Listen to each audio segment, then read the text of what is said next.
మంతని వద్ద ఉగ్రరూపంలో గోదావరి మళ్లీ వర్షానికి ఉప్పొంగుతున్న గోదారమ్మ.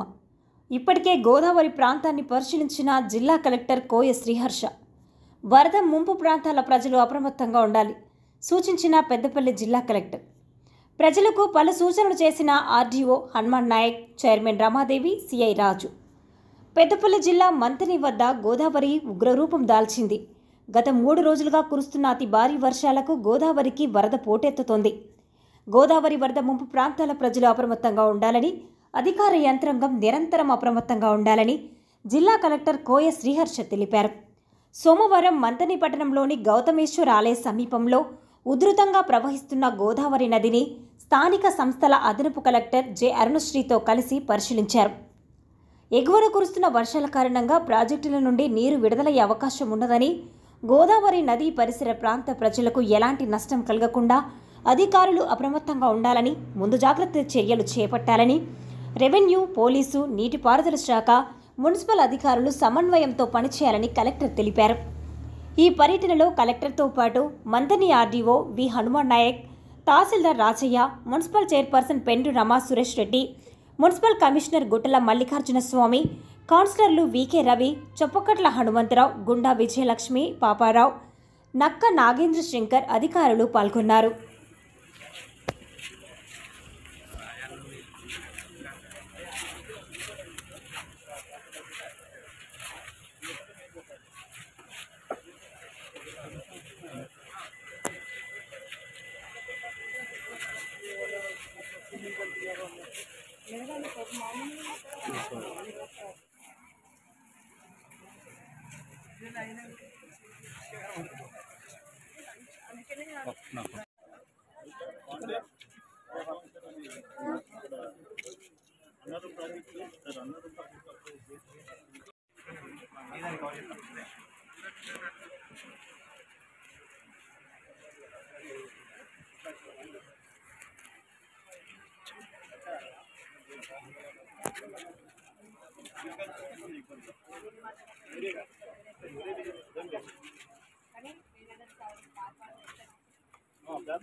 వల్ల గత 3 రోజుల నుంచి భారీ వర్షాలు కురుస్తున్నాయి. అందులో భాగంగా కృష్ణా నది, అదేవిధంగా గోదావరి నది బాగా వర్షాలతోటి పొంగి పోతున్నాయి. అందులో భాగంగా మన మంతని పట్టణంలో దగ్గర ఉన్న గోదావరి మరి విస్తృత ప్రవాహం చాలా ఎక్కువగా ఉంది. మరి కడెం ప్రాజెక్టు నుంచి కూడా అక్కడ ఉన్న గేట్లు మొత్తం ఎత్తేయడం వల్ల ఆ నీళ్లు మనకు శ్రీపాద ఎల్లంపల్లి ప్రాజెక్టుకు రావడం, అక్కడి నుంచి అన్ని గేట్లు ఎత్తేయడం వల్ల ఇంకా క్యూసెక్ల నీరు ప్రవాహం జరుగుతుంది. మరి మంతని పట్టణం దగ్గర, అదేవిధంగా మంతని పట్టణంలోని మంతని మండలంలో ఉన్న గ్రామాలు మనకు వెలోచవరం, అదేవిధంగా సిరిపురం, సుందిళ్ళ, తర్వాత మంతని, ఇక్కడ ఖానాపూర్, ఆరెంద, ఈ గ్రామాలు గోదావరి ఒడ్డున ఉన్నాయి. కాబట్టి గోదావరి ఒడ్డున ఉన్న ప్రజలందరూ అప్రమత్తంగా ఉండాలి. ఇంకా 2-3 రోజుల వరకు కూడా భారీ వర్షాలు పడే అవకాశం ఉంది. కాబట్టి ప్రజలు ఎల్లవేళలా అప్రమత్తంగా ఉండాలి. పోలీస్ అధికారులు, మున్సిపల్ అధికారులు, తర్వాత గ్రామ పంచాయతీ సెక్రటరీలు అందరినీ అలర్ట్ చేయడం జరిగింది. ఎక్కడ కూడా ఎటువంటి అవాంఛనీయ సంఘటనలు జరగలేదు. మనకు ఇప్పటి వరకు మన కాన్స్టిట్యున్సీకి సంబంధించి 4 మండలాల్లో ఒక 2 ఇండ్లు పూర్తిగాను, ఇంకొక 10 ఇండ్లు పాక్షికంగా కూలినట్టుగా రిపోర్ట్ ఉంది. ప్రజలు మాత్రం ఈ కరెంటు పోల్ స్తంభాల దగ్గర ఉండకుండా జాగ్రత్త వహించాలి. ఎక్కడన్నా ఏదన్నా వాళ్లకు ఆపద అనిపిస్తే మరి కంట్రోల్ రూమ్ ఆలయంలో కూడా అందరూ కూడా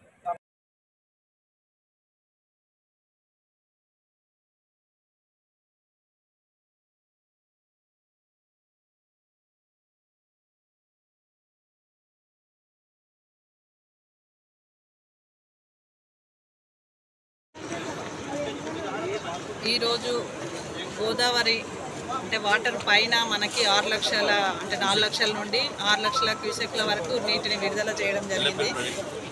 దానివల్ల మనకి ఇక్కడ లోతట్టు ప్రాంతాలలో ఉన్న వారికి అంటే ముందస్తుగా వాళ్ళకి తెలియజేయడం అంటే వాటర్ వస్తున్నాయి కనుక ముందు జాగ్రత్తగా ఉండాలని అంటే లోతట్టు ప్రాంతాల వాళ్ళని విజ్ఞప్తి చేయడం జరుగుతుంది.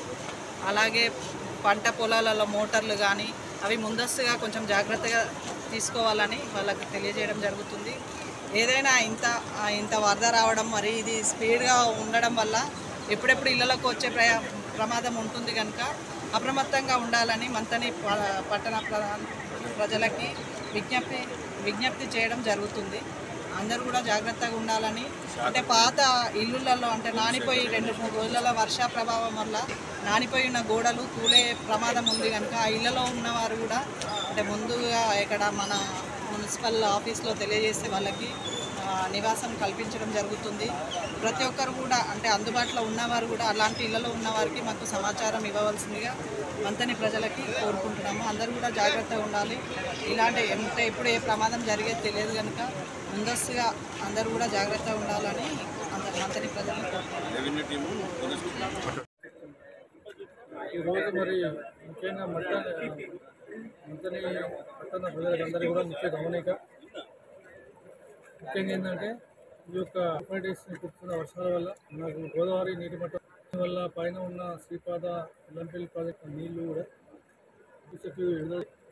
మరి ముఖ్యంగా మనకు మన టౌన్ చుట్టూ ఉన్న లోతట్టు ప్రాంతాల్లో పబ్లిక్ ముఖ్యంగా తెలియజేయడం ఏమన్నా ఇబ్బంది అయితే పాత ఇళ్లలో ఉండేవాళ్ళు కానీ లేదంటే ఇంకా కింద ఏదైనా సంబంధించిన ఉన్నవాళ్ళు కానీ ఇళ్ళని కూడా ఖాళీ చేయాలి. అత్యవసరంగా ఏదైనా అవసరం ఉంటే కంపల్సరీ పోలీసులను సంప్రదించి పోలీస్ సాయం తీసుకోవాలి. మీరు అండర్టైల్ చేస్తే పోలీస్ ఇమ్మీడియట్గా ఇక్కడికి వచ్చేస్తుంది. ఇంకా కూడా ఈ ఈవినింగ్ కల్లా ఇంకా ఈ నైట్ కల్లా కూడా ఇంకా పెరిగే అవకాశం ఉంది. ముఖ్య గమనిక ఏంటంటే మనం ఇళ్లలో ఉన్న కరెంటు సంబంధించిన విషయాలలో జాగ్రత్త తీసుకోవాలి. దానివల్ల ఏంటంటే ఈ కరెంట్ షాక్ కానీ జరగడము, తర్వాత మనము పాత గోడలు ఉంటే కూలిపోవడము, మనం తెలియక నైట్ అంతా కూడా ఒకసారి ఫ్లో పెరిగి అవన్నీ నిలబడడం ఇలాంటివి జరుగుతాయి. ఎటువంటి ప్రాంతాలు ఉన్నప్పుడు కంపల్సరీగా పోలీసు తెలియజేయండి, మా సహాయ సహకారాలు తీసుకోండి. ముఖ్యంగా ఏంటంటే రెవెన్యూ కానీ తర్వాత మున్సిపల్ సంబంధించిన చైర్మన్ గారు కానీ మున్సిపల్ సంబంధించిన కమిషనర్ కానీ నేను సిఐ మంత్రిని కానీ తర్వాత అందరం ఇక్కడ అవైలబుల్ ఉంటాము.